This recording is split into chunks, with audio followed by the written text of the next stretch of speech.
తెలుగు రాష్ట్రాల్లో అతిపెద్ద lift manufacturer lifts ట్రై.com dealership కూడా ఇవ్వబడును.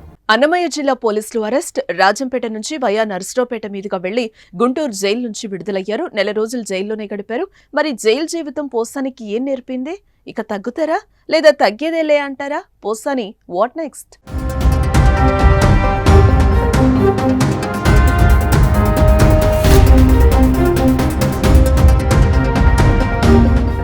న్యూటన్ యొక్క 3వ నియమం ప్రకారం ప్రతి చర్యకు సమానమైన మరియు వ్యతిరేక ప్రతిచర్య ఉంటుంది.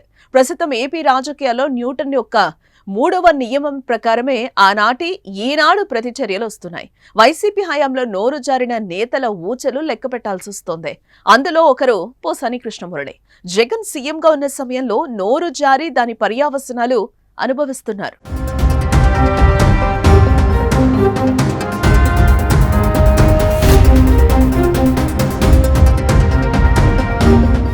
వైసీపీ కోసం పోసాని గట్టిగానే పనిచేశారు. అందుకే ఫిల్మ్ డెవలప్మెంట్ కార్పొరేషన్ చైర్మన్ పదవి ఇచ్చి జగన్ గౌరవించారు. కానీ పోసాని మాటలే కాస్త గతి తప్పాయి.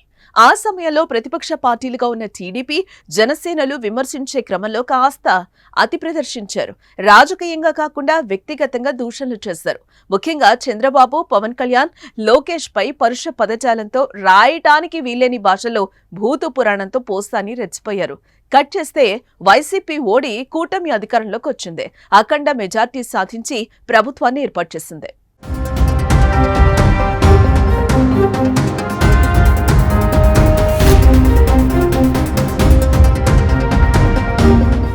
జగన్ ఓటమితో తన భవిష్యత్తును ముందే ఊహించిన పోసాని ఇక రాజకీయాలకు తాను దూరంగా ఉంటున్నానని ప్రకటించారు. వైఎస్ఆర్సీపీకి రాజీనామా చేస్తున్నానని, అయితే ఎప్పటికీ జగన్ అభిమానిగా ఉంటానని చెప్పారు. కేసులకు భయపడే పోసాని ఇలా చెప్పారనే చర్చ రాజకీయాల్లో జరిగిందే. అయితే రాజకీయాలకు ఆయన దూరంగా ఉన్న కేసులు మాత్రం దగ్గరకు చేరాయి. అన్నమయ్య జిల్లా ఓబులవారిపల్లె పోలీస్ స్టేషన్లో ఫిబ్రవరి 24వ తేదీన మణి అనే జనసేన నాయకుడు ఫిర్యాదు మేరకు అదే నెల 26 హైదరాబాద్లోని పోసాని ఇంటికి వెళ్లి అరెస్టు చేశారు పోలీసులు.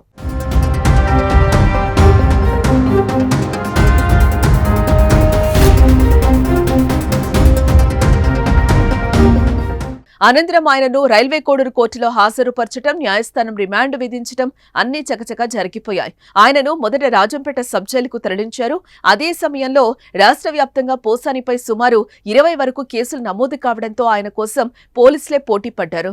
ఇలా ఒక్కో కేసులో ఇరుక్కుపోయిన పోసాని తర్వాత గుంటూరు జైలుకు రిమాండ్ ఖైదీగా వెళ్లిపోయారు.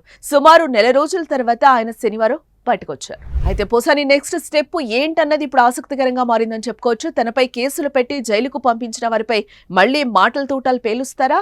వైసీపీతో నడుస్తారా? లేదా రాజకీయాలు వద్దురా మహాప్రభో అంటూ తన పని తాను చేసుకుంటూ పోతారో చూడాలి. మొత్తానికి ఆనాడు మాట జారిన వైసీపీ నేతలందరూ ఇప్పుడు కేసులతో ఉక్కిరిబిక్కిరవుతున్నారు.